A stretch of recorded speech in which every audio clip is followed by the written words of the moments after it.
This is the DallasCowboys.com Draft Show. Your war room for insider news and draft analysis from deep within the confines of Cowboys headquarters at the Star in Frisco. The Dallas Cowboys select Tyler Smith. And now, your host, Kyle Yeomans. It is Thursday, February 16th, and we are live from the Star in Frisco, 71 days away from the NFL Draft in Kansas City. And we are back on the Draft Show presented by Miller Lite here from the SWBC studios. We've got Bobby Belt back in the building. Got Brian Broaddus, of course, back in the building. And Aisha Morrison back in the building. We're all together again in one spot. How's everybody doing? Great. Never better. Never better. How was your Super Bowl?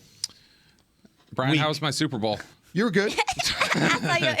You did a good job. It was okay. It was okay. You did a good job. It was okay. I saw your Instagram post.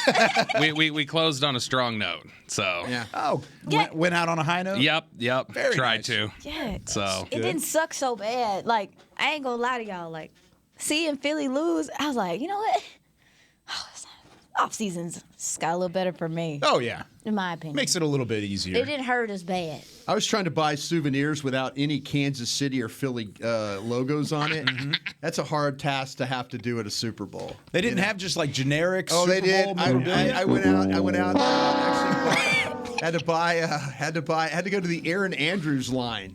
Okay. This was a gift for a lady there, and so it was like I had to go the Aaron Andrews route where she puts out Super Bowl clothing without logos on it. I thought there was one shirt I saw in the gift shop at the Arizona airport that was just said Super Bowl. Yeah, that just said XL, Yeah. whatever, or LVII. Yeah. You good with all those Roman numerals? Man, I was until Super Bowl 40, and then you started going like, okay, why isn't it? So it's XL, it's 10 minus 50, and like Yeah. then I started getting all messed up. It gets real weird because whenever it went to 40, it was XL, and then you just got an L now, so it's just LVII. Got it. Yeah, very interesting.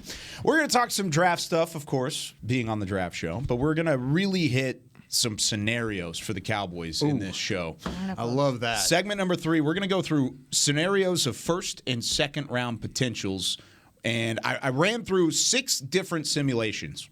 And we're going to choose which one we feel like fits the best. And you can ask questions. If you wanted to switch a prospect out, you could. Yeah. Maybe if he was available, and we can kind of talk about it when we get there. But I want to start by something that Brian, Dane, and I talked about yesterday. And that was really prioritizing picks and how you can shuffle your board around whenever those picks are available based on value in the draft and where you can find that value. I want to talk about how free agency can kind of affect that, Brian, because we said yesterday you don't want to window dress your board, right? But you also don't want to ignore value where the draft is coming to you, right? How does that change whenever you go and get some guys to plug some of these holes in free agency early on? I think the team that, there's some teams that are super aggressive early in free agency, the first 2-3 days. You can kind of fill a little bit of what maybe it prevents you from having to go out and use draft picks. You say, okay, we're going to spend money on this particular position because we feel like this other position is pretty weak. You could kind of, or maybe it's like, listen, we just can't get a guy in the draft that's going to be as good for us here. So, yeah, I think that you have to be very mindful of that. The team like the Cowboys that tends to kind of let the first week of the draft go and then they bottom fish at that point. I don't mean bottom fish in a way of bad. I mean that they kind of like let the market kind of run its course and then they go in and grab particular players the way they grab Curse and guys like that. Mm-hmm. And so then, but there's certain teams out there that absolutely love to draft. I mean, they just love to draft. Free agency, yeah. I mean, you pointed at this one. Aisha went. My bad, y'all. Finger went straight down to and she's absolutely right She about could have turned around and pointed at this. No, big star. but that's what I'm saying. I think there's some teams that are just totally comfortable. If you're a bad drafting team, you probably have to play in free agency. But if you're a team that kind of has a handle on that, and I was talking with some guys this morning about compensatory picks, the possibility of getting an extra 4, a 5, and a 6 here. Mm-hmm. That's heaven for these guys. Yeah, they love it. Give them 2 4th-round picks. Give them 2 5th-round picks. Give them 2 6th-round picks. They will make some hay. I mean, we always thought, well, they're not going to take all the picks. No, These cats here will draft, and They've done it the last 2 years. and they'll keep every single one of them too. Is what they'll do. So you know, if you're a bad drafting team, we were poor in the early 2000s. We couldn't get the combinations between free agency and the draft right. And what happened when that happened, we just had to go all in on free agency, and that can hurt you. That can hurt you. And so, but these guys are very cap mindful of where they're at. They've got a lot of, they've got some flipping of switches. I know Bobby covers this team for 105.3 The Fan. He'll tell you there's going to be switches that they have to flip. They have to do this, that to create money. I think this team is more into drafting and signing their own than going out and getting other players, I think. Yeah, I think generally that's the way they like to approach it. Now, Jerry talking at Senior Bowl sounded more open to doing some things in free agency, and I think it's probably because Odell Beckham. Well, yeah, Odell, maybe that's part That's of it. always a name. Yeah. That name will that's the new Earl Thomas. And Yeah, so I agree. I think that the way Jerry talked at Senior Bowl sounded like he's taking notice of, okay, like, you take Philly and how they performed and the aggressive moves they made. You take the aggressive moves that a team like the Rams were last year made, and just to go throughout time, like the Buccaneers, like go back through history. I keep meaning to go look this up again because it's relevant, I think. But it was, I believe, each of the last 10 years, the team that won the Super Bowl the previous offseason spent more guaranteed money on an outside free agent than the Cowboys spent that same offseason and guaranteed money on their whole free agent class. And so, you talk about for example, when they went out, the most they've splurged was like 2020. I think they gave out $36 million guaranteed outside free agents. Well, the Buccaneers that year acquired Tom Brady, and he was more than $36 million guaranteed that he made. Same thing. You go back through the years, one offseason, it was like, well, when the Patriots won, Darrelle Revis got more guaranteed money from the Patriots than Dallas's whole outside free agent class. So not including the re-signs and the guys you're keeping on your own. So I think eventually you have to look at that and go like, okay, maybe there's a happy medium. Maybe we don't have to go this way. But you do got to feel like there's got to be some sort of an evolution, I think, at some point. Yes. But Aisha, to me, when you start to look at what happened, and I saw this, and correct me if I'm wrong, Cowboys, I think, were second in the league in games played by their rookies. I think Kansas City was number 1, and Dallas was number 2. I don't know if that's the stat. That sounds right, just because I know how much they needed. But see, that's what they do. Mm-hmm. That's their whole mindset right there. Like as long as they keep drafting well, I don't see this philosophy changing as far as free agency. Feels like so much pressure you put on your personnel department. But Will lives for that.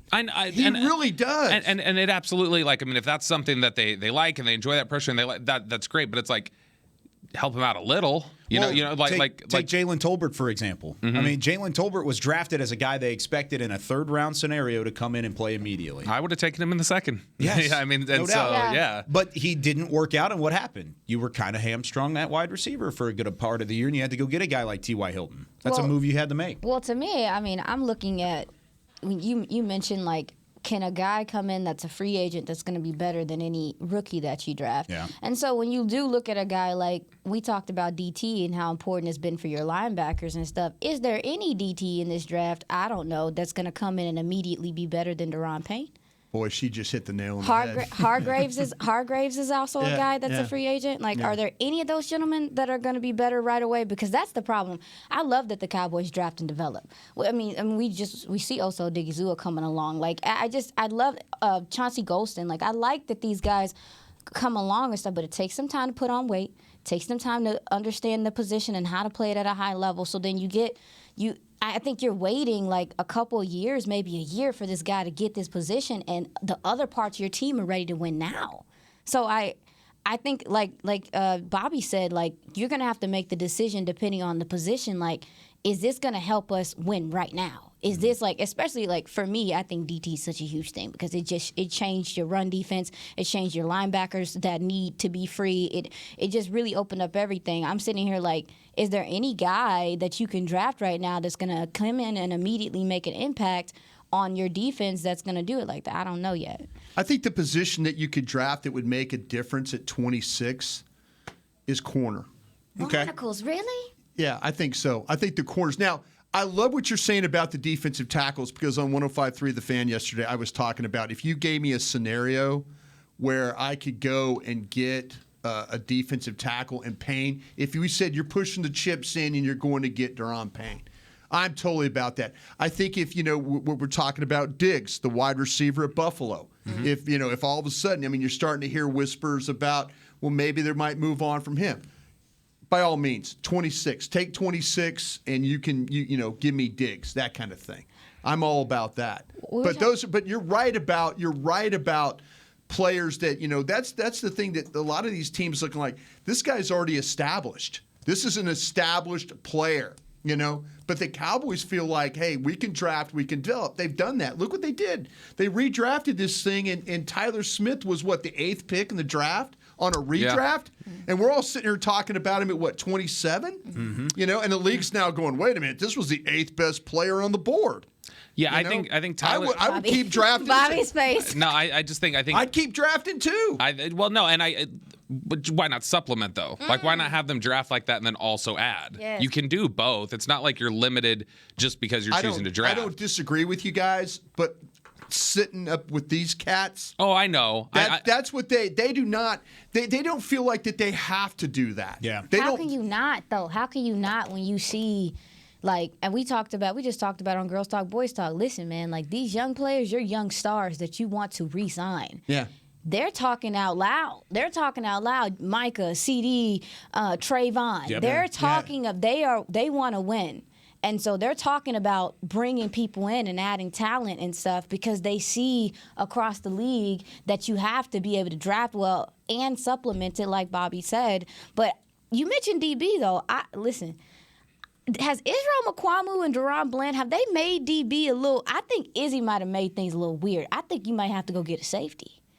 Not early. Listen to you. You're already moving them over permanently? You might have to get a safety for a number of reasons. Donovan Wilson's a free agent. Malik Hooker is a potential cap savings. Yeah. Mukuamu can play corner. I don't think she's wrong. No, I think Mukuamu was better at corner. Mukuamu was better at corner throughout training camp and then Johnson into the season. From Texas A&M would do my heart pretty good. He'd have to get him in the first round, though. Are you okay spending 26 on him? I don't know, but I'm just wondering if that's changed the urgency to go get corner early because you obviously I think Izzy came along and I think they're gonna see that but Jordan Lewis he's still on contract, right? He is, yeah. He's still on contract, so he's gonna be a slot guy. Deron Bland is here, and then you got Israel Mukuamu who obviously showed flashes at corner. Mm-hmm. Has that changed the urgency of you wanting to get a corner in the first round possibly or second round? I think you need to do it. I'm asking you guys. No, I think you're right, but I'll tell you what, I would think of it as a bigger picture thing.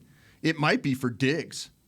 If they picked a corner in the first round, I would think that's more indicative of we need to protect ourselves on Trayvon. I think this is more about Diggs than it is. That's a good point. If I were to look into a crystal ball and try and project out what's going to happen over the next 13 months from now, I think we're 13 months from now. Trayvon Diggs has the franchise tag on him. I agree. I can see that. Don't say that. I just don't think it's going to get done this offseason. If you told me which is going to be the easier, and I asked this again on the question yesterday on the break. Which is going to be the easier negotiations between Diggs and Lamb? Yep. Give me Lamb every single time. It's going to be Lamb. This guy, because Diggs is literally going to dig in. I mean, he thinks he's one of the best corners in the NFL.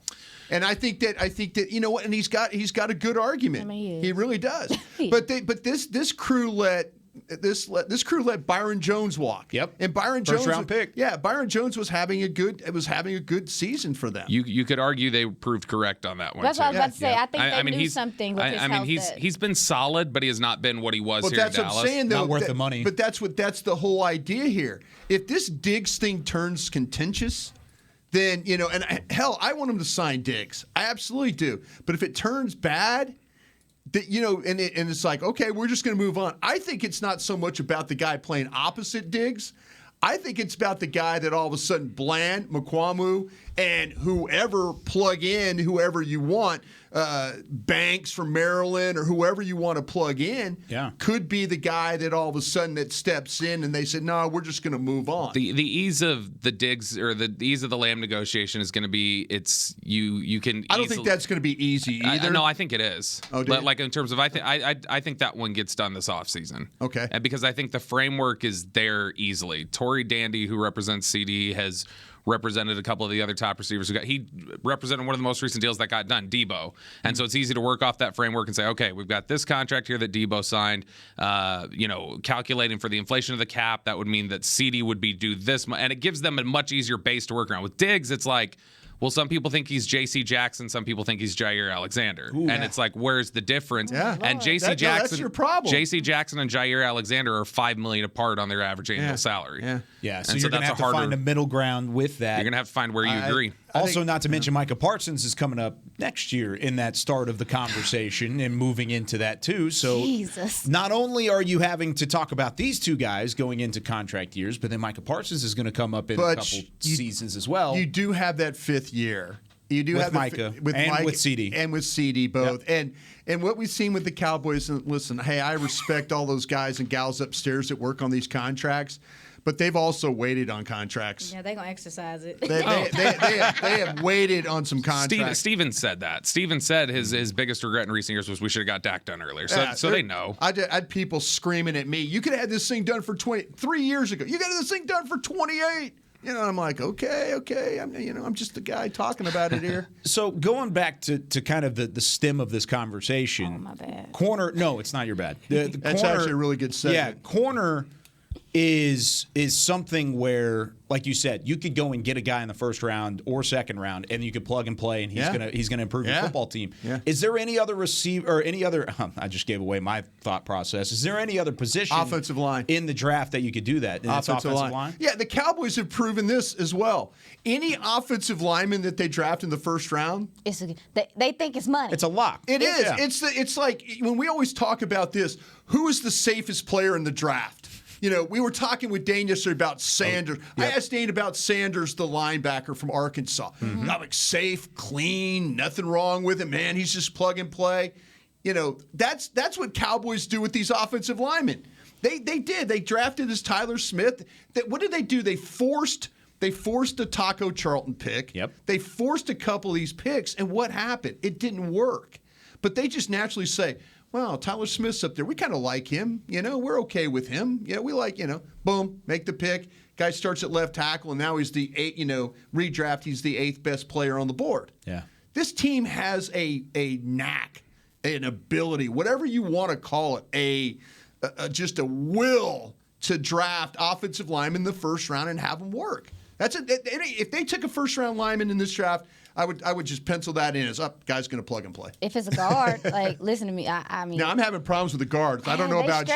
Osiris Torrance. Yeah, no, they're all stressing me out. They're all stressed. They're a little stressed. Well, I don't think it's a good class. I mean, if you're talking about not top heavy. Well, wait, where do you have Skoronski? Do you have him as a guard or tackle? Well, there's people tackle. A I have him as tackle too. Yeah. Dane's got him as a guard. Yeah, because he's a little bit of a shorter arm guy. Is what we're gonna when the combine rolls. So was another Northwestern tackle. I know Skoronski from I love Northwestern, by the way. Slater. Yeah. Oh man, that was my guy. No, but I think I mean, if you're talking about Micah, guards, don't worry the about only it. one you're talking about in the top 50 right now, realistically, would be Torrance, wouldn't it? Yeah. It's a drop off from Osiris Torrance. Then you get into the Avilas from TCU. And I mentioned him last because you know how they like hometown people. You know how they like people close to the house. I mean, Tyler Smith was technically hometown. I mean, I'm grew just up in saying, Fort like, Worth. It also Dallas helps. Day. It also helps, because they get a closer look at those guys than they do some guys who are not from But here. they do that. Exactly. It's money. They pick offensive linemen especially in the bottom of that first round. They go back. Travis Frederick. Go back. They figure it out. Yep. They got a really good handle on this. But that could also just be, honestly, too, when you start looking at this West Coast offense, Solari, just kind of how they like to run the ball, dude. Like, guard is a need for this team. Like, let's keep it a buck. I mean, you have Willetsko as a tackle in the background. I mean, Ball. Tyler. Oh, jeez. See, I know. Yeah, same Tyler, reaction I had. That's what I'm saying. You got Tyler. You don't know if Tyron's coming back. You don't know if Jason Peters coming back. Connor McGovern's a free agent. But Yep. there's depth there at tackle. Baby, at guard? What you got there? What you got there? And so with me, I'm looking at. Depending on what they think of Farniak, maybe. Yeah. Maybe. They love but Farniak. he's a backup center, yes, and you need I know. a center. You're right, you're not wrong. Farniak's the backup everything. They think he can play all five if they Yeah. needed him to. That scares me. I mean, Do you like Farniak? I like him as a rotational guy. Depth piece. He's in a league that's starved of offensive linemen, a guy who can adequately like play all 5 positions, I'm happy to have on the You rotation. think they lose McGovern?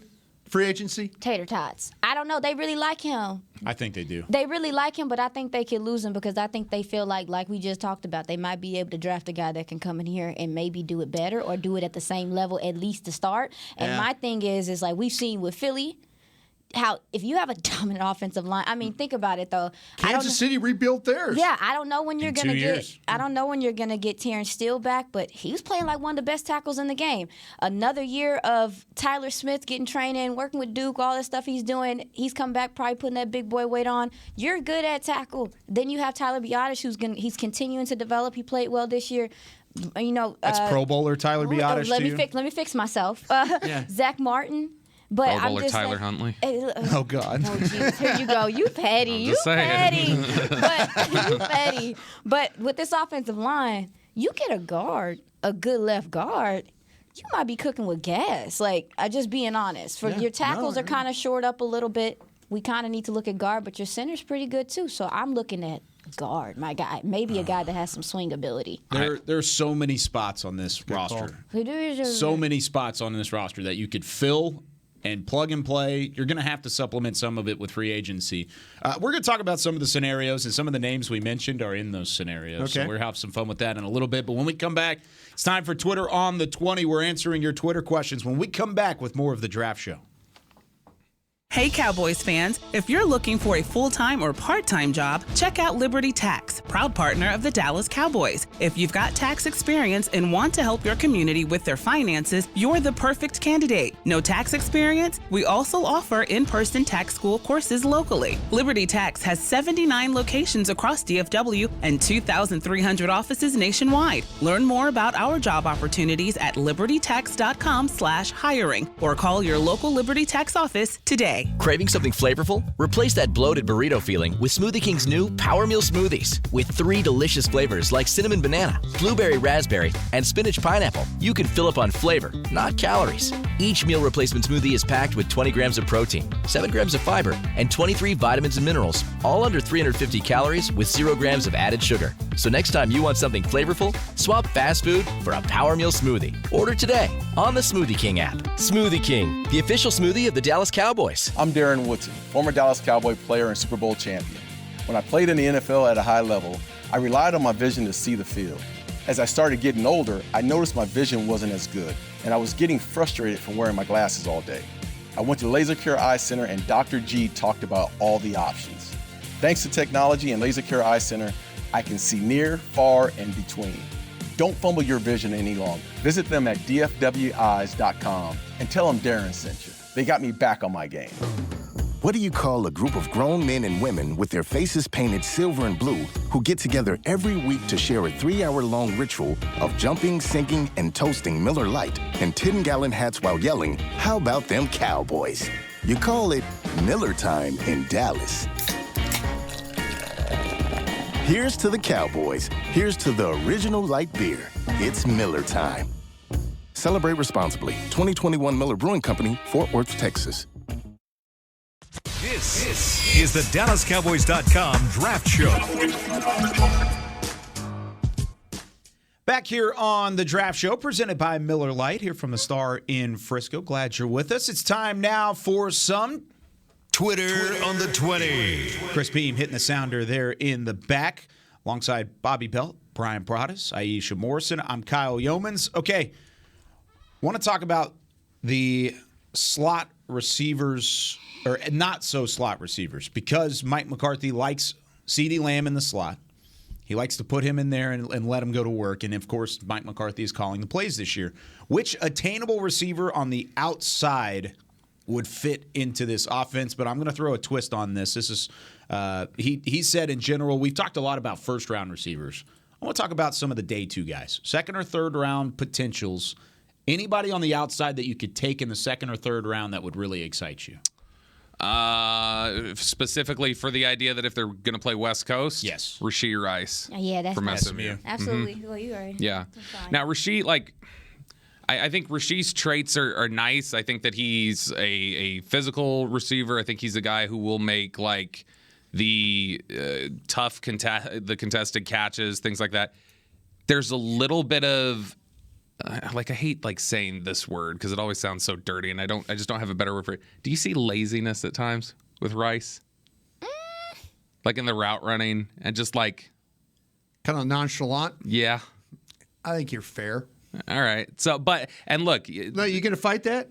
I wasn't trying to fight. Fight it. No, fight it. No, I want you to fight it. I think you. I know you really like the player. I love the player. I want to hear it because sometimes with the receivers, I think I've seen something the right way, and I think I'm pretty good at receivers, but I do see a little bit of nonchalant. That's the better word, nonchalant, not lazy. Give me something. I just think when you block as willingly as he does, he might take a couple plays off, and I don't know about that, the nonchalant thing, but I do feel like he's so into blocking and doing so many things that we see players do it in the NFL all the time, where they're just okay, I'm into this play, and maybe it's not the right thing, but I'm just I don't know if I see nonchalant. Okay. I don't know if I see that. I saw somebody who struggled with really creating separation all the time. I think he's a good route runner, but I don't think there was that window of opportunity all the time.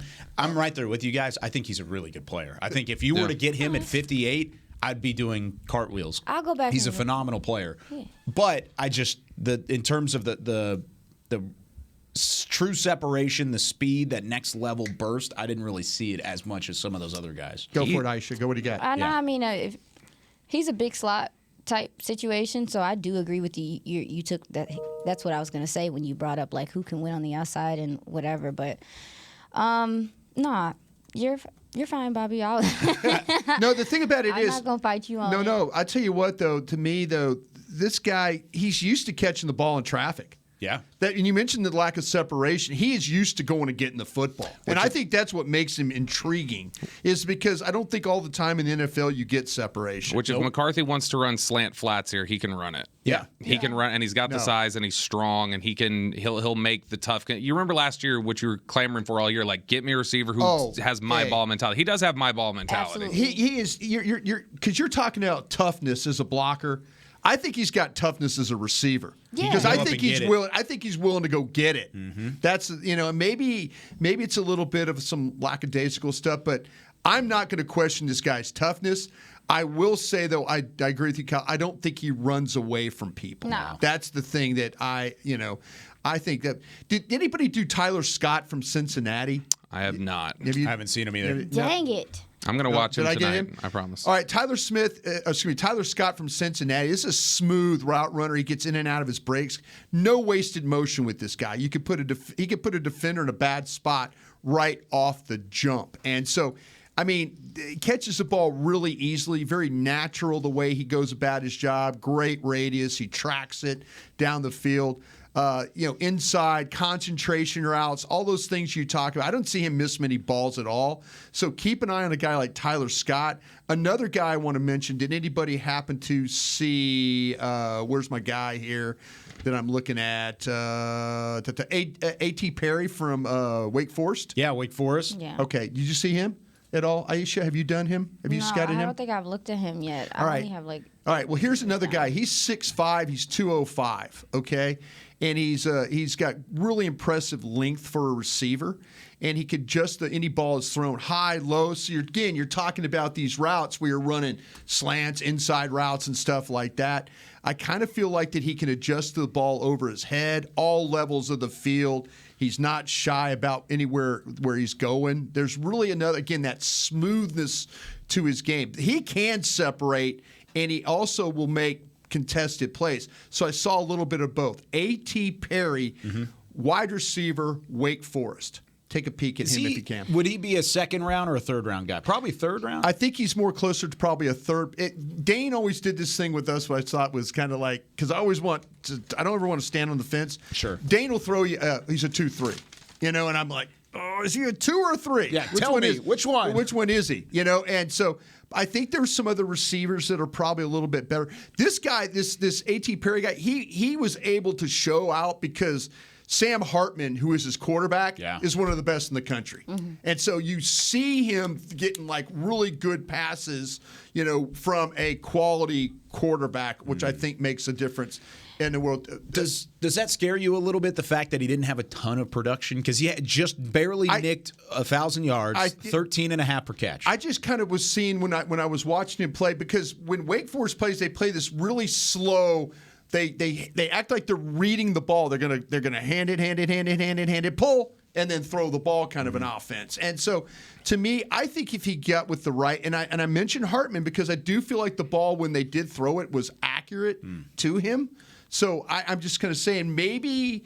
Megatron and those guys that I remember back in the day, Calvin Johnson, went to school at Georgia Tech? Yes. They were running read option? Not read option. They were running like veer stuff, run play stuff. I mean, some of these receivers don't get in the right scheme. I kind of feel like this guy at his size at 6'5", 205 is going to be – he looks like to me one of those like L.A. Charger receivers. When you watch the Chargers play, they got all these big, kind of long, tall guys they're playing. Maybe they're not the fastest, but they go and get every single ball. What about I know that he's dealt with injuries and stuff, but if we're talking about day two, round 3? Yeah, second or third round. Okay. I think a couple teams might take a chance on Michael Wilson. Like, I think his route running, his size, like, what school? He can win. Oh, Stanford. At Stanford, my bad, because obviously the characters there, all that stuff, the work ethic. I actually looked at it quite a bit. He looked great at the Senior Bowl. Yeah. But his size is kind of what makes things weird, because I think he could play on the outside but be a big slot as well. But his route running is so good, he's going to beat people at the line of scrimmage. It's just a deal of keeping him healthy. Yeah. But I do see him as a guy that could go in the third round because people are going to be willing to take the risk on him, even though he's been healthy. He's been injured, but he just seems so refined as a route runner. He can get open in a lot of different ways, but he also has size to beat you and have size on those smaller corners. I haven't watched him yet. He was actually on my list to try to knock out over the next couple days. Has anybody watched Mingo? He was the last guy. Yeah, he's the last guy, because I was down to the point where I was watching Wicks from Virginia, and Mingo was the last wide receiver that I had to do in this thing. But I know a lot of people. Last one too. Everybody's mocking when you do those. When I get those Cowboy mocks. Yep. Yeah. Everybody seems to put him, if they're not putting. If they're not putting the Tennessee receiver in there at number 2, which I see every single time. Jalen Hyatt. Jalen Hyatt, yeah. I mean, everybody puts him as the second guy. Which I have watched Hyatt, and while I haven't watched Mingo, everything I know about Mingo sounds like those are about the two most polar opposite receivers we could be talking about here. Yeah. I mean, one guy is like Devontae Smith skinny with like 3.9 speed, and the other guy is, running a 5.1 and just trying to make tough contested catches. Yeah. You guys, real quick on that one, the Zay Flowers from Boston College. The thing, he's 5'9" and 170 is what I was working with. He's out for this team then. Yeah. Okay. What a player, huh?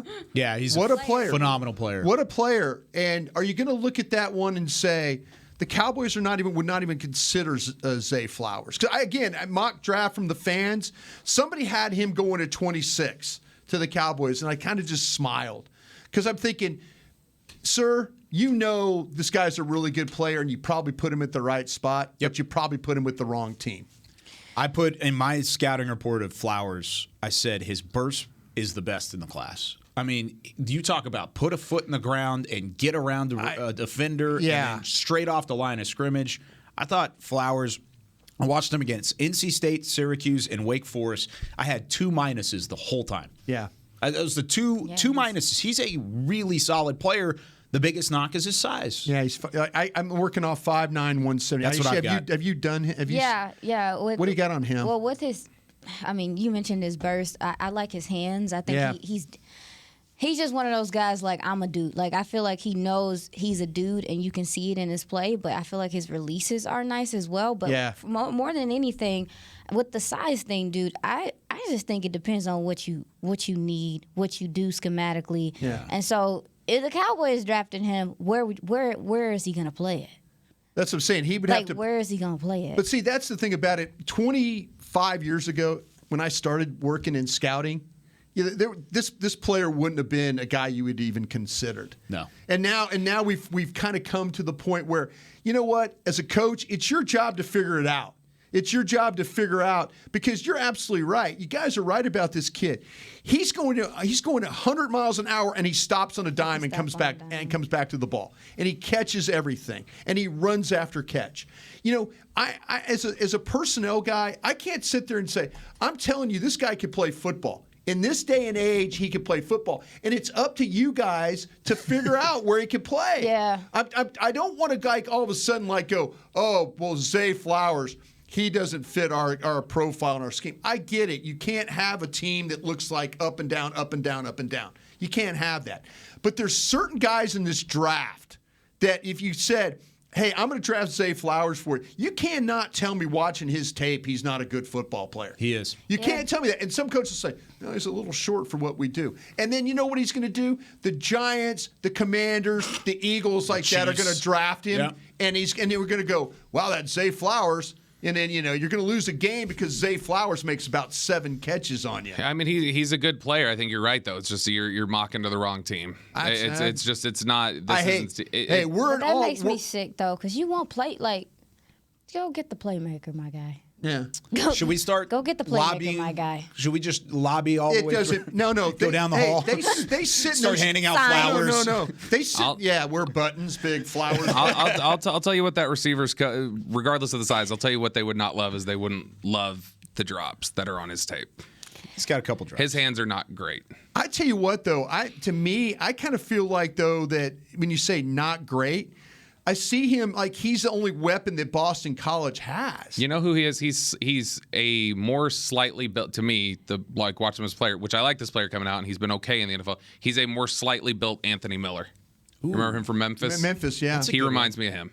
Okay. He ended with the Chicago Bears? Yeah, he's bounced around. I think he went to Pittsburgh and Atlanta since then or something. Man, I liked Anthony Miller, and I think they look similar. Miller was stouter. Miller's 20 pounds heavier, but they're similar. Flowers had 8 drops, by the way, as a senior. That's what I wrote down, 8. though, Bobby. I wrote down drops. I wrote down drops are a problem, but then also, too, he got targeted a whole bunch. Yeah, he did. So they're going to be up because he's getting the ball through to him a little bit more than everybody else that exists on the team. I just know over the past couple of years, forget just the size. The size is one thing, but I just know over the past, there's been hesitancy, I know, when I talk to people and try to figure out what their thought process is. Mm-hmm. When you start talking about maybe the hands aren't the best, that's usually a big ding for them, I feel like. So they're probably thinking hands, and they're thinking hands, and you're inside. small. Great that you're fast, but I'd like to just we've go got on record. Kevontae Turpin. I'd just like to go on record, though, when this guy goes off and plays well, please tweet at me when he's playing for some other team, and you're like, hey, Broadus, you like that Zay Flowers guy. He's going to be running all over with Trevor Lawrence throwing passes to him. It's going to be great. The guy's a great finisher. You can't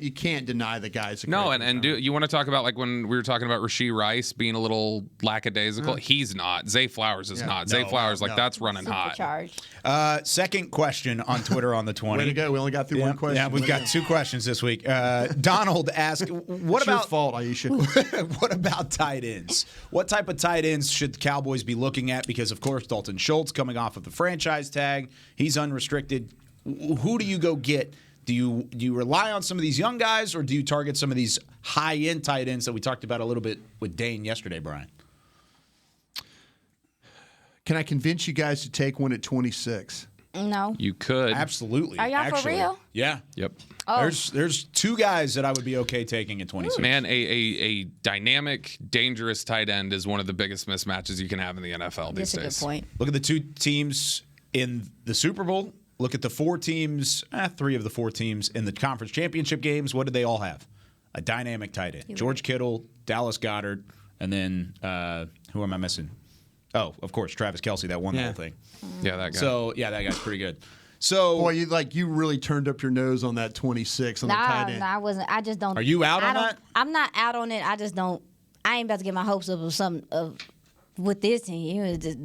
They undrafted free agents. They 4th round tight ends. They 5th round tight ends. So I just don't get in my feelings about. Let me.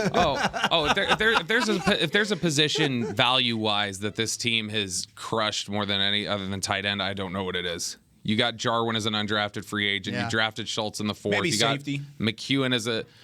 It took a little while. It took a little while. McEwen is an undrafted free agent. Hendershot and Ferguson. I mean, they've generally, the guys they've evaluated at tight end, the last 5 of them they've brought in here have been really good. Yeah. The best one I've seen is Kincaid from Utah. You like him more than Musgrave? I've not. I've watched Musgrave and Meyer. Meyer's pretty good though too. See, I like Meyer. Does Meyer get to you though? I mean, I think there are a lot of people that think that Meyer is the best tight end out of Notre Dame. He's my number 1 tight end. I've seen him, Washington, Musgrave, and he's Kincaid. bigger. I mean, he's bigger than Kincaid. I mean, I was working on him at 6'5", 265 is what I was working Talking about on. Meyer? Meyer from Notre Dame. I've got 6'4" and a half. Okay. And 265. Yeah. Okay. So he's big. Yeah, he's big. That's but Those are y'all's first round people. yeah. Okay. I mean, I don't know. I've got 2 first-round grades on in incomplete reports, and it's Meyer and it's Kincaid. Those Can are my I just 2 say first-rounders. a tight end that I think that they might like? Who's that? Because of what he does, Sam Laporta. You nailed that. 'Cause You he- did. You Iowa. nailed it. Yeah, you nailed it. What do you like about Laporta? I'll see if I can follow you up because I bet you're gonna hit all the.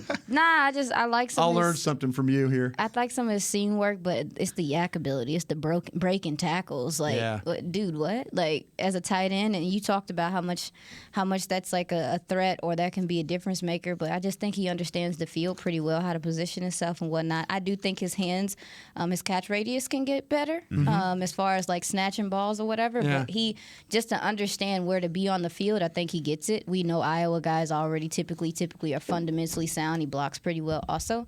But I like the yak ability from a tight end. Boy, you at nailed this point. guy. What you think, Bobby? What you think? I have not watched him yet. I've watched 2 tight ends. I've watched Meyer and I've watched Luke Musgrave. And to me, Musgrave is the modern tight end. That's the tight end you win with in the NFL. Oh, I think that's Look, how I felt about Laporta. people are going to be frustrated that, like, okay, does he have the play strength? Does he play as well as an inline blocker? Is he like the run block you want? Like, maybe not. But, like, I mean, coach it up like you coached up the tight ends throughout the year. Because to me, like, this is a guy who he could play in line. He could line up in the slot. He could run some of those slant flats for you. And he's an incredible athlete. He's big. That dude, like, the footwork on him looks like a receiver.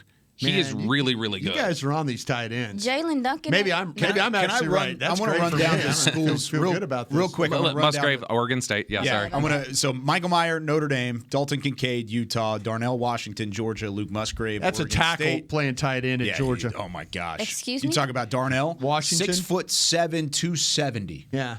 I'm gonna put a pin in it. Yeah, he's fun to watch. He's got some fun tape. Payne Durham. And then Sam Laporta out of Iowa. I thought he would be like y'all's top. I thought he would be one of y'all top guys. I haven't watched him yet. Because Dane mentioned him. My bad. I'm sorry. Don't kill me, Beam.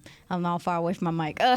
But Payne Durham is somebody that I know Dane mentioned on Purdue. our first show from Purdue. And, I mean, he just showed his tail at the Senior Bowl, especially just as a blocker. So I thought he would be one of y'all's guys that y'all are really interested in. I think I had a knock on him. Give me a What's second. the I gotta knock? find it. I gotta find my note. I tell you what, I like what Bobby's saying about Musgrave, though. Yeah. He did have a knee injury, though, that they're going to have to look at, though. But this guy can separate. He can be tough down the field to cover. But when he's flexed or in the slot, I didn't, like I say, you don't play him in line. But you're talking about the modern tight end doesn't play in line as much anymore as they used to. Yeah, go. I mean, honestly, use him the way Doug Peterson used Evan Ingram. Ooh. They figured out Evan Ingram down there. Yes, didn't they did. Take your Doug cues did. there. Doug did. And I mean, like I said, this team's shown an ability to use all sorts of different tight ends. They've found a way to use the inlines. They've also found a way to use the more athletic ones like Jarwin. And so to me, I just think Musgrave makes a ton of sense. And that's more while Meyer, who's the only other one that I watched, I like him. He's solid, but that's Jason Witten to me. And that's fine, but like if in this era, if you really want to create mismatch problems, you need Kelsey. Yeah. And he's more Kelsey than he is Witten. Luke Musgrave is. I think Musgrave. I scouted his dad. Based off of what I've heard, I think they think he's Jarwin. Because he's got some juice, he's got some ability. Oh, I think they like him. Yeah, I think they do too. On the other side, with your Purdue tight end Payne Durham, my knock was the dude can't run. He's not a runner. He's physical. He's big. He can block. He can do all that stuff, but he can't run. You can use those guys too. You use can. blockers. Well, with Laporta, I mean, You're right he can about do him, by the way. He can do crossers. I mean, he can So when Yeah. you talk about like what's the modern tight end, like can they do receiver type stuff? The only thing, it's so weird because he can run the routes and all that stuff, but contested balls aren't his stilo just yet. But can he run the routes? Can he get open? Can he do it? Yeah, sure. Like, he has the athleticism and space for sure. The one thing about Laporte is you'll see Iowa run the ball behind him. You know, sometimes these tight ends, they kind of avoid, they put them on the backside or they don't have them involved. Laporte, they'll run the ball behind him. Iowa's got a history of putting tight ends in the league. He's their speed to me. Yeah. In my opinion. And that's why my eyes were drawn to him. I was like, oh, he can do a little bit of this, but he can block too. Okay, he can do that. I was like, oh, okay, well, maybe they might look at this human. So there we go. We're on for tight ends at 26, right? Yeah. We're good, right? Y'all said that. Y'all Aisha said was that. the one. I've never seen Ding. anybody cheer more for tight ends at 26 than Aisha. Aisha's Y'all- ready to roll. She's She handing won't in the stop card talking already. about it. Don't put that evil on me, Ricky Bobby. She just can't stop. She I'm said not gonna she get said she excited. would have taken Hendershot I in a can second. see the Bobby. draft. She told me first. Bobby. She told me at I 24. can see this draft. I can see this draft all of a sudden. And Aisha, all of a sudden, the 26, they pick a tight end. She takes that pin and just throws it. Y'all. That's not one of your fake pen throws. I'm gonna be shooked. Now, unless the dude seriously is like he could be a real receiving threat, like he could really be a guy that makes a difference.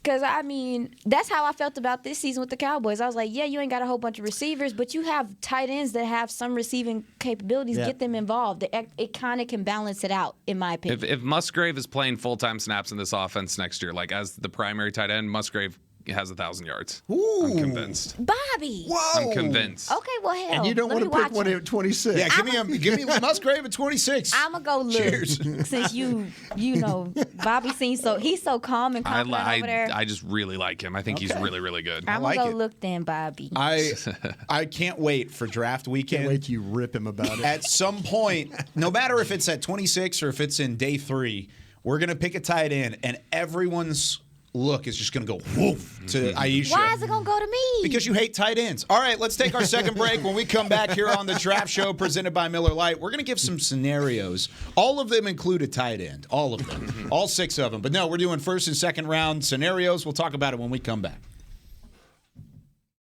I'm Dak Prescott, quarterback of the Dallas Cowboys. Blockchain.com is one of the most trusted ways to buy, sell, and trade crypto.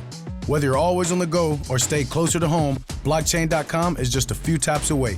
Put the power of crypto in your pocket, so no matter where you are, you can trade on your terms and build a crypto portfolio to fit your life. For crypto pros, rookies, and anyone in between, Blockchain.com makes it easy to own a piece of the future. Blockchain.com, trusted by millions, trusted by America's team. In a stressful world, Lincoln provides balance and calm amidst the chaos by creating sanctuaries that move you through the world with ease. Our vehicles make your time richer and more uplifting with human-centric design, intelligent technology, and powerful performance. As the official luxury vehicle of the Dallas Cowboys, driving a Lincoln is just another way to show your team pride. Experience our full lineup of luxury vehicles, including the Corsair, Aviator, Navigator, and Nautilus at Lincoln.com. What do you call a group of grown men and women with their faces painted silver and blue who get together every week to share a 3-hour-long ritual of jumping, sinking, and toasting Miller Lite and 10-gallon hats while yelling, "How about them Cowboys?" You call it Miller Time in Dallas. Here's to the Cowboys. Here's to the original light beer. It's Miller Time. Celebrate responsibly. 2021 Miller Brewing Company, Fort Worth, Texas. Star Sports Tours is the only official fan travel partner of the Dallas Cowboys, offering exclusive game weekend travel packages with pre-game sideline access and photo ops with current players, cheerleaders, and Cowboy legends. You want to stay at a team hotel, attend the best tailgate party in Texas, tour the Star, and talk X's and O's with me, Everson Walls? With Star Sports Tours, you can. Visit cowboystravel.com to book your travel package today. This is the DallasCowboys.com Draft Show. Back here on the Draft Show, where, of course, we are live from the Star in Frisco. You can get a behind-the-scenes look at all things Dallas Cowboys with tours of AT&T Stadium and the Star, presented by SeatGeek. Check out the locker rooms, playing fields, Super Bowl memorabilia, and a whole lot more. Get your tickets today at dallascowboys.com/tours. Back here with Bobby Belt, Brian Broaddus, Aisha Morrison. I'm Kyle Yeomans. You guys ready for some scenarios? No. Go for it. We've got first and second round scenarios. I'm going to list out 6 of them. So you might want to either write them down or try and memorize them if you got them. And then we're going to pick which one you feel like fits best.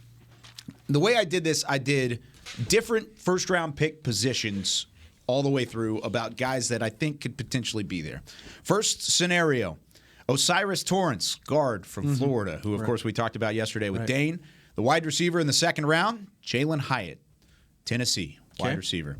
Scenario number 2 involves taking a wide receiver in the first. And I'm going to give you an option here. You're going to get really lucky at 26. Okay. Jordan Addison from USC falls and Jackson Smith and Jigba from Ohio State falls. Jack Campbell, though, is your pick in the second round. That's the Iowa linebacker. Iowa linebacker. Yeah. So you get lucky in the first round. You don't get so lucky in the second round. Scenario 3 is Aisha's favorite. And actually, this is kind of funny because it's your non-favorite and then your favorite. Michael Mayer, tight end out of Notre Dame, is your pick at 26.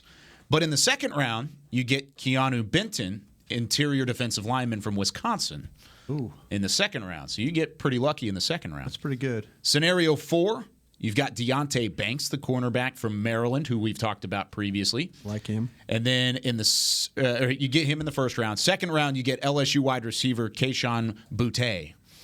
Scenario 5, Bijan Robinson. You can't laugh at that. You can't laugh at that. No, she just lit up. These scenarios is kind of lit. How We're we gonna adults. That's what I'm saying. You got to figure it out. We're going to have a fun day if these work out. Scenario 5, I did it for a reason. Bijan Robinson, who wore number 5 for Texas, the running back. Right. Then in the second round, you get Keely Ringo, corner from Georgia.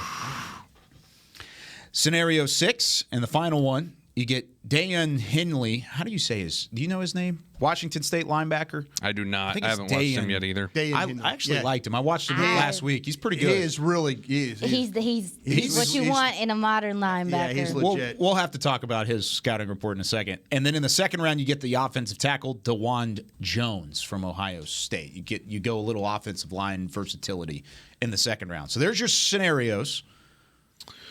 What are we debating here? Don't ask me. Ask Which one's your favorite? First. There's zero debate. It's 5. Wow. Bijan Robinson and Keely Ringo? No question. You give me like all world traits at corner in the second, and you give me a top 3 overall player in the first, go. Don't even think about it. Sounds very much like getting Lamb and Diggs, that draft. At the same time. Yeah. Yeah, like, and I mean where it's a surplus on a skilled position. Yeah. And then you also turn around and you sure up your corner spot. Ringo is Diggs with better athleticism. Yeah, he is. Yeah. Maybe not the ball skills, but he's got really good ball skills, though. I think. Yeah, but Trayvon's like Trayvon's skills. different. Yeah, but can you read me the Addison one again, please? Yes, Jordan Addison, wide receiver from USC, or Jackson Smith and Jigba, wide receiver from Ohio State in the first round. Second round, it's Jack Campbell, the linebacker from Iowa. Okay. You like that one? No, I just was curious. I like Jack Campbell, but I don't know. And that was me even saying, okay, you got lucky in the first round, you didn't get lucky in the second round, and I still put Jack Campbell there. I like Jack as well, but I think he's probably a top 70 player. He sounds like an accountant. He's a big long. No, I know. Just the name. The name just sounds like his headshot kind of looks like one. Jack Campbell, State Farm. When you watch him, that's kind of what you get. Like, you just really fundamentally sound, not super flashy, but is going to do linebacker things at a high level. You're not wrong. Does scenario 3 interest you at all? Say it again. Say it one more time. Michael Mayer, the tight end from Notre Dame, and then Keanu Benton, interior defensive lineman from Wisconsin. What round? First and second round. Oh, Jesus. Yeah? I don't think they're going to take a DT this year. Getting Benton in the second round? No. A guy like Benton could be a game changer on the defensive line. He can. I honestly feel like the first scenario is one of my favorites. And I only say that because those are the two biggest I keep saying things. Michael Mayer. It's Mayer. Mayer? Yeah. Is that how you say it? I'm thinking, what is that, Friday the 13th or whatever, the movie? Yeah. Michael Mayer? No. Michael Myers. That's not Mayer. Not the ski mask. No, not the mask. But the Osiris Torrance, You said in the first round? Osiris Torrance, first round. Jalen Hyatt is your second round pick. I'm not going to fight that. That's yours? Yeah, I'm not going to fight. I'm You're not going to fight that scenario one? situation. I think you get goodness on both sides. Now, I know that you guys talked about Osiris yesterday. I was listening to you guys talk about I'm more critical of him than Dane is, just because if he continues to lose weight, I think I'll be okay with this one. And I think he can get in shape here, but also too, if you put him, you talk about Solari and those guys, they like a lot of combo blocks, all that stuff, man. You put him next to Tyler, you might be just moving people out the way on a very high clip. Strength and strength going up against very anybody. High clip, and then Hyatt, obviously, like being able to stretch the field and all that stuff. I think I will be all right with that. What do you see when you see Osiris Torrance? Because we're looking at footage of him now. Aaron Gibson. What? Oh, out of Wisconsin, way back in the day. Wait, who is that? Explain. Y'all know I'm a kid. Aaron Gibson was a tackle from Wisconsin that the Lions took. Yeah, he was massive. He was 370 something pounds. Mm-hmm. He ended up here in Dallas for a little bit. He was so big, but he just couldn't move. He just couldn't. Bobby's being a troll, right? That's 6'6", 370. That's Osiris Torrance, basically. No, he he's had the 37. biggest head in the NFL at one time. He did. Yeah, especially made not helmet. kidding. Especially made helmet. Yeah. I think that, to me, no, he's not Aaron Gibson. I'm kidding. I knew you were. Dang it. Still makes me laugh. It does make me laugh because when that pick was made, I went, oh. Like, I went, wow. Like, not in a good way. I was sitting in a draft room and I went, oh, like that. No, that was the only thing that I think I had. My computer just died. My bad, y'all. But that's probably the only thing I had down about him is like his feet. But that was something that even with Tyler Smith that I was kind of like, because coming out of his stance when he was in college, it wasn't the best all the time. His feet sometimes were a big reason why his kick step was a big reason why he was messing stuff up. But with Osiris, I'm like, he's a guard. He's not gonna have to be in space as much or whatever. But I do understand why y'all say his feet kind of look heavy. He's so strong. Strong. That was the difference with Tyler, though. Tyler was not heavy-footed. Tyler was sloppy. Yes. Yeah. And Tyler needed stuff cleaned up. Osiris looks heavy. Yeah. Like the technique is all Tyler needed. Tyler's nimble and he's quick and he's a good athlete. Right. I don't know. If I'm gonna spend resources on an offensive lineman in the first round, I don't necessarily know that I want it to be Osiris Torrance. I think that there's enough talent that they're building on this offensive line right now that I don't know that Torrance is the guy that I'd be willing to pass up what I think is probably a better receiver and probably a better corner at that same spot. Okay. Yeah, I'm just hopeful. I'm not going to be against Torrance if he's drafted here. I don't think I'm against it. I'm not against it. I'm not against it. I'm just not gung-ho. Please, you can't. The strength is there. There's no question.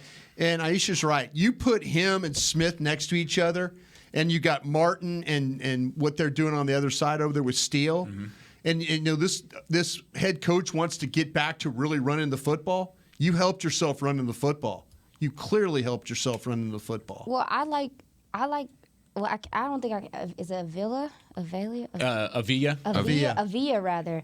I mean, TCU. I feel like if you're talking about technique, I feel like his hands are some of the best. Oh, he's strong. Yeah, you're really right about that. And when you talk about, maybe getting to the second, not in the first round, obviously, but if we're talking about we're not going to take an offensive lineman early, if this guy is available, I just really seriously feel like he would fit very well. So if you pass up Torrance, you pass up that opportunity, he doesn't fall to you. You've got a body 26. type that's very similar. I think Avila is not as, and I'm going to use the word sloppy. Mm-hmm. Yeah. But can Avila play center? Yes, he can. He did. He played a lot of center, right? He did at the Senior Bowl, and I felt like he won some, he lost some. But just showing the ability to do that when we talk about, what does this offensive line need? Obviously, you talk about Matt Farniak, and he can move everywhere, but, there's no surefire backup center here.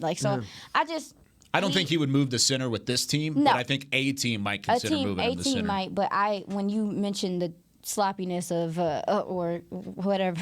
I use the word sloppy, yeah. With it's okay in set counting. Osiris has cement shoes. He has some. Yes, I don't see that from Avila. Can I say something about Henley real quick? That linebacker. Yes, Washington State. That's my dude. Yeah, go ahead, fire it. Go for the report. know. I just like him I like him in coverage, dude. Like I was just so impressed with him coverage wise. Like I think in this NFL, Dagan Henley. Yeah, this guy is a downhill player. Yep. He is good in the open field. He reads well. He's got really good technique. He's not going to be out of position. He can play in pass coverage. Look at you. You got notes over there saying that.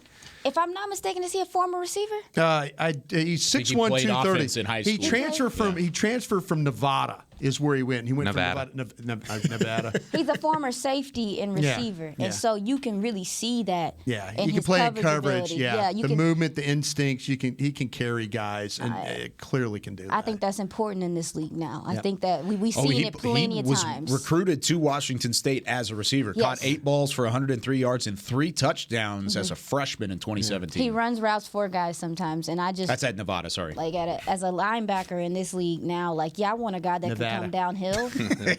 But I also want a guy that can cover when it's necessary because that's seems like where a lot of coordinators are taking advantage of defenses now is like, can your linebacker cover too? Because we're going to tear him up. Do we make a determination what we would all do then under his scenario? He said 5. She said scenario 1. Well, Did you have a favorite? Out of it a little bit. Me personally, I think the best players there are the one is the Bijan Robinson one myself. Yeah, I think, but a lot depends what these guys do with a tag, with moving on from guys and all that stuff. This is early. This is just pure draft scenario. If you tell me who the best players are, the ones you just named, that scenario is the best. The best players in my book. The best second-round player on that list is Keely Ringo. The best first-round player is Bijan Robinson, and they're in the same stack. There's zero chance if Bijan was there in the first and Ringo was there in the second. There's zero chance there's a better player than either of them at those picks. The thing about it too is the likely scenario I think is number 5. Say again. The last one. 5 is not Bijan. the likeliest. Oh no, I'm sorry. The one with the guard. With Cyrus? Yeah. The first Torrance and Hyatt. That's why I put it first because it's Hyatt will be likely. interesting. I think that'll be close. I think Hyatt's small for them too. Okay. I think it's 5'11". Bobby's going to eliminate every one of these wide He's receivers. slight. What do you have? It's a bunch of slight receivers, Brian. But so many of them are small, dude. And just like even with the cornerbacks, like so many of them are long. All the receivers have warts this year, I think. See, and I like the second scenario with Jordan Addison, Jackson Smith, and Jigba. I would probably say Jordan Addison. He's above Jackson right now just because of the injury concerns. And then Jack Campbell in the second round. That'd be my favorite, I think, out of the bunch. But, yeah, there's our second draft show this week. We'll be back. The quarterback's going to tear it up. The quarterbacks? The people going to – I think that whatever happens at quarterback, especially since I feel like a lot of teams are in need of a quarterback. First round's about to be Bring them on. Got to be a little nuts. Pick them all before 26. Let's do it. Got to be a little nuts to Let's me. make it happen. Drive them players down to us. Yes, please. All right, that does it for us here for the draft show. Presented by Miller Lite. We'll be back on Wednesday to break it down for you yet again. For Bobby Belt, Brian Broaddus, Aisha Morrison, and Chris Beam, I'm Kyle Yeoman saying so long. We'll see you next week on the draft show.